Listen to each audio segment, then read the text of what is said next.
Bom dia, oitavo ano, então agora nós vamos continuar a nossa aula de hoje. Nesse caso agora a gente começa com o tema, que é o capítulo 9, que fala sobre o espaço de produção e circulação mundial. Nada mais do que vamos falar sobre as revoluções industriais que ocorreram através da história do nosso planeta. Primeiro aqui, a primeira revolução industrial, como era a produção antes dessa revolução industrial. Vou ler e vai ser bem explicativa a leitura.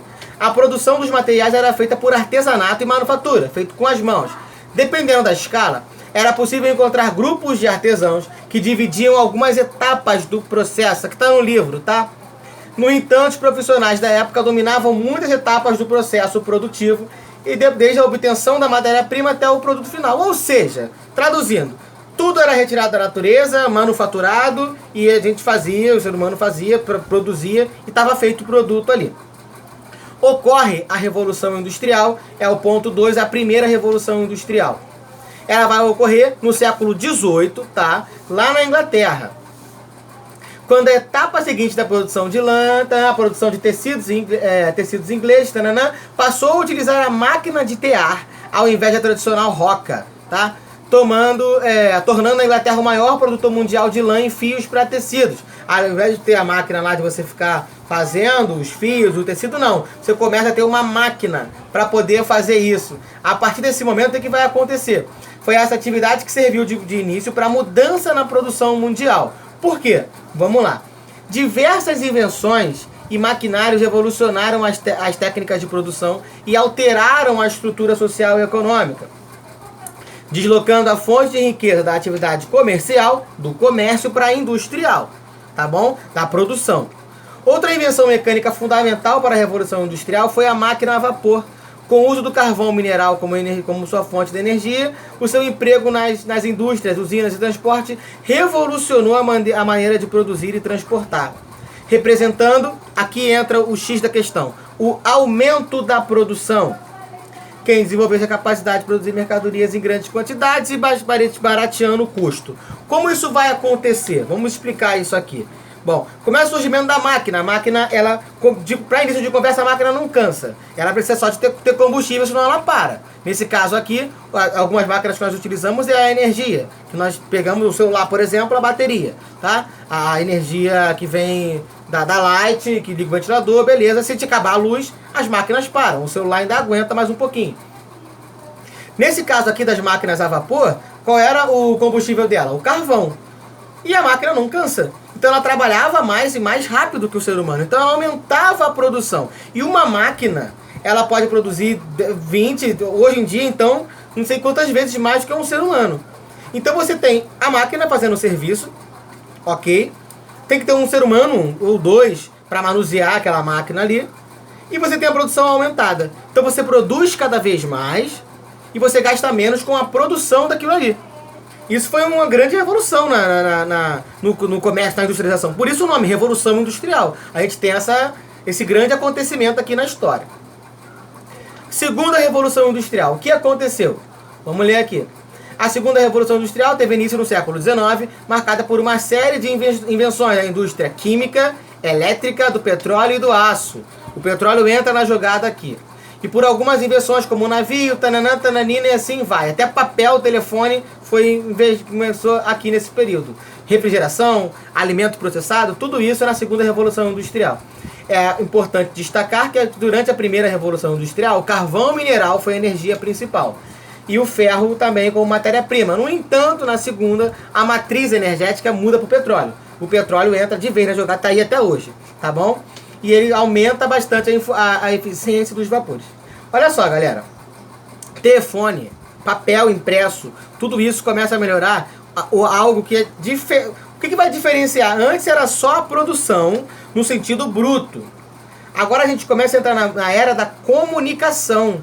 Você começa a trazer também para cá o telefone. Você consegue trazer os fax, o papel fax, né? Vai imprimir o papel. Você consegue indicar, falar com outras pessoas em vários lugares diferentes, tá? E isso também é uma revolução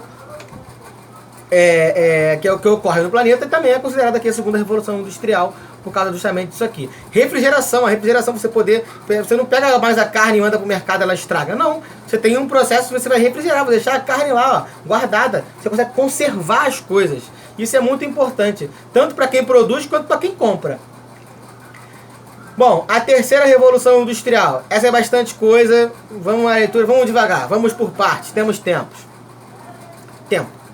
A terceira revolução industrial, também conhecida como técnico, científica e informacional. Eu odeio esse nome, mas ele está aqui. É o que tem para hoje. Iniciou-se nos Estados Unidos no século XX. Caracterizou-se pela integração da ciência com a tecnologia e a indústria, arrecadando desenvolvimentos em áreas como robótica, microeletrônica, genética, biotecnologia, telecomunicações, tecnologia nuclear, entre outras. Nessa fase produtiva, os produtos envolvidos têm alto valor agregado, ainda que tenha sido empregado pouca matéria-prima, pois os anos de estudos e pesquisa são considerados na avaliação determinado nesse valor. Então o que consta mais aqui não é nem o valor da matéria-prima, não. Não é nem o quanto foi gasto para retirar aquilo ali. Por exemplo, nós temos o Vale do Silício nos Estados Unidos.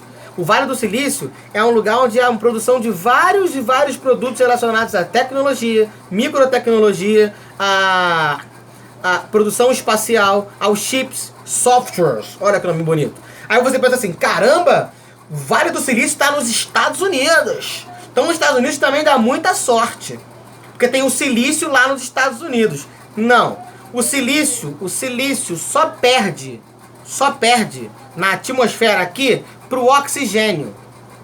Tem silício pra caramba na Terra. O silício você encontra em qualquer lugar, mas ali nos Estados Unidos que eles desenvolveram aquilo ali. Então desenvolver um outro lugar para competir não vai causar efeito, você não vai concorrer, porque Google, Yahoo, todo Microsoft, tá todo mundo lá.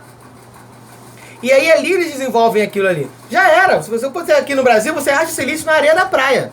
Não é porque lá tem o silício, não. É porque ali foi desenvolvido isso e criou-se um gigante mundial que dificilmente vai aparecer alguém para concorrer. Então essa biotecnologia, tudo isso tem o dinheiro para investimento, os cursos, os estudos, e aí você coloca isso aí em prática. Não é pelo valor do material em si, é pelo valor disso aqui, ó.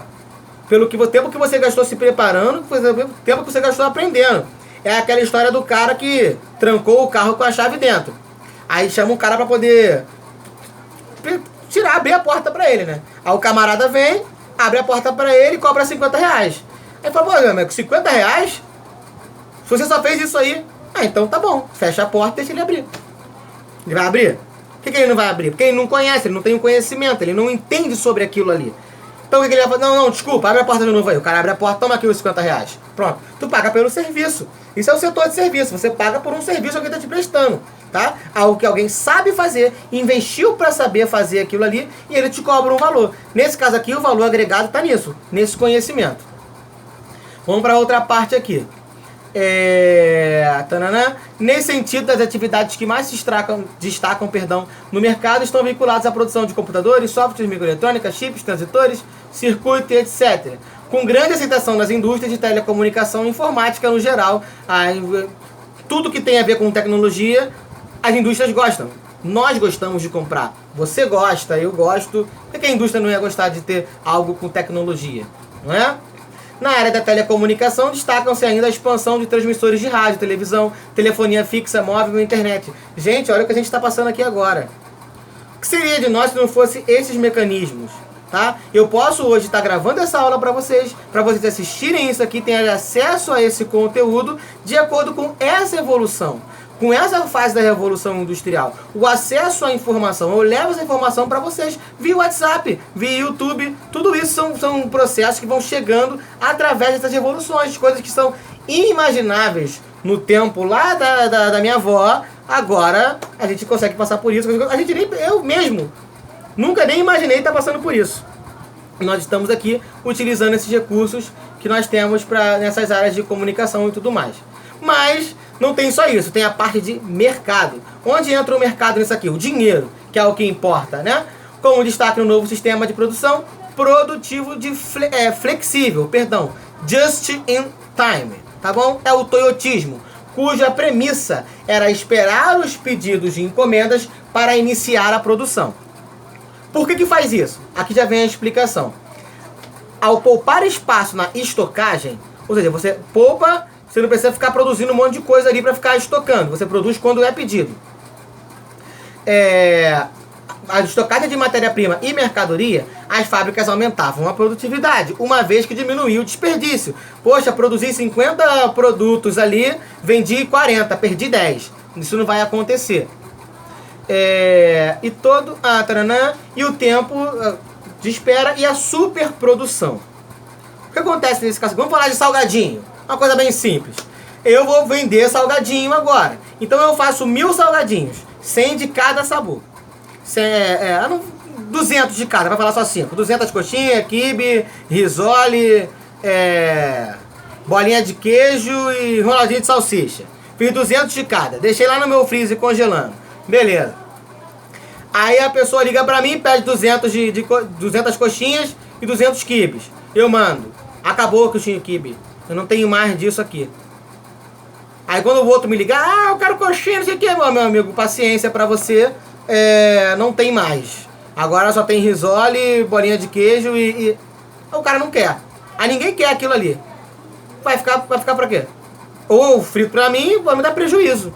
De qualquer forma. Então quando você tem o just in time, você tem ali, você tem a produção, você pode produzir aquilo ali de uma forma que você, isso aqui eu sei que sai mais ou menos, vou deixar aqui paradinho aqui, mas eu não vou também me exceder. Eu não vou falar, vou fazer 2.000 coxinhas porque vai sair esse mês, aí não sai.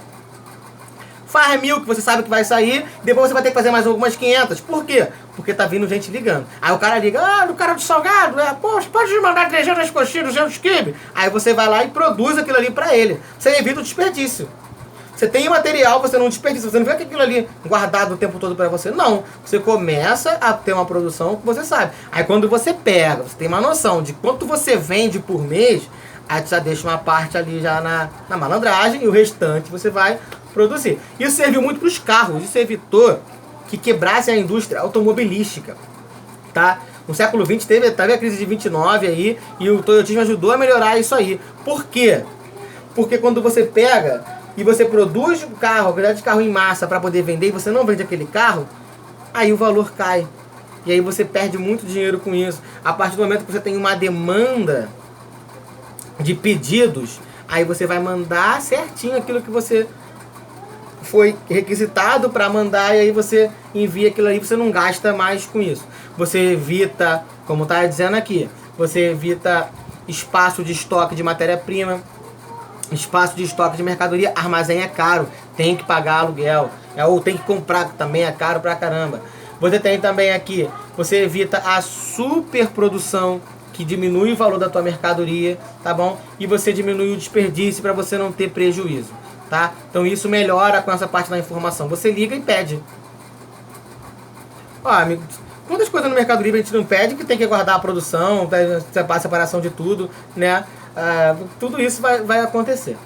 E aí nós chegamos no processo final, que é a globalização. A globalização, então, a terceira revolução industrial, ela foi responsável pela instrumentalização da economia financeira, mais conhecida como economia de mercado, e sua integração mundial, tá, vinculada à globalização, uma vez que possibilitou um grande desenvolvimento dos meios de comunicação, transporte, onde a globalização entra nessa história toda. Você consegue levar a sua marca para todos os lugares, você consegue expandir o nome da sua empresa, você consegue levar o seu produto para vários lugares do mundo. Você tem a informação aumentando para isso. É isso que ocorre aqui. Essa a principal revolução industrial. Quando a gente fala aqui dessa terceira revolução industrial, que é a que nós estamos vivendo agora, você tem essa revolução de comunicação. A gente pode fazer isso aqui, ter esse acesso aqui, quantas pessoas não estão trabalhando com vendas assim? Vendas online, trabalhando em live. Não, aqui eu sou um revendedor das Casas da Bahia, não sei o que, tranina. E aí você vai ter a venda ali, a produção vai continuar e você vai manter a economia girando. Com isso, você leva também, não só para o camarada aqui de perto da sua casa, você vai levar isso aqui, vai comercializar isso com o mundo inteiro, tá? Então esse encurtamento do mundo, a globalização, a informação chegando em cada lugar, você tem isso aumentando. Quando você vê um filme, e aí eu, por exemplo, quando eu era mais novo, eu via Starbucks. Eu não fazia a mínima ideia do que era Starbucks nos filmes. Depois eu descobri o que era quando veio para o Brasil. Quantas pessoas não forçaram essa vinda para cá? Vem para o Brasil, vai ter gente para comprar. Será mesmo? Vem para o Brasil. Chegou aqui, tem gente para comprar. Burger King, McDonald's, tudo isso não começou aqui. Veio de outro lugar para cá. Então, é basicamente isso. Os exercícios estão aqui para vocês fazerem. Uma aulinha bem tranquila das nossas revoluções industriais. Se cuidem. Tamo junto.